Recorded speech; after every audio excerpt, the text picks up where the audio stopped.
ఎన్నో ఏళ్లుగా నిజాయితీ నిబద్ధతలకు మారుపేరుగా నిలిచిన ఎస్ఎల్ఎన్ ప్రాపర్టీస్ వారందిస్తున్న మరో అద్భుతమైన ప్రాజెక్ట్ సిగ్నేచర్ పార్క్.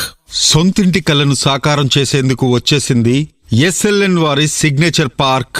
కొంపల్లిలో సొంతింటి కలను సాకారం చేసేందుకు వచ్చేసింది సిగ్నేచర్ పార్క్. నాడు భూమిపై వేలల్లో పెట్టుబడి పెట్టిన వారంతా ఇప్పుడు కోటీశ్వరులయ్యారు. సుచిత్ర, కొంపల్లి ప్రాంతాల్లో అప్పుడు పెట్టుబడికి వెనకడుగు వేసిన వారంతా ఇప్పుడు బాధపడుతున్నారు. అలాంటి వారిని కోటీశ్వరులను చేసేందుకు కొంపల్లిలో వారి సొంతింటి కలను నెరవేర్చేందుకు శ్రీ ఎస్ఎల్ఎన్ ప్రాపర్టీస్ మరో అవకాశం కల్పిస్తోంది. కొంపల్లి రైలాపూర్లో వేలాది విల్లాస్ నడుమ ఓఆర్ఆర్ పక్కనే 400 ఎకరాల్లో విస్తరిస్తున్న ఐటీ కారిడార్ చెంతనే మెట్రో రైల్ మార్గానికి, ఎలివేటెడ్ కారిడార్కి కూతవేటు దూరంలో మాత్రమే 100 ఫీట్ రోడ్డుని ఆనుకుని హెచ్ఎండిఏ రెరా అప్రూవల్స్తో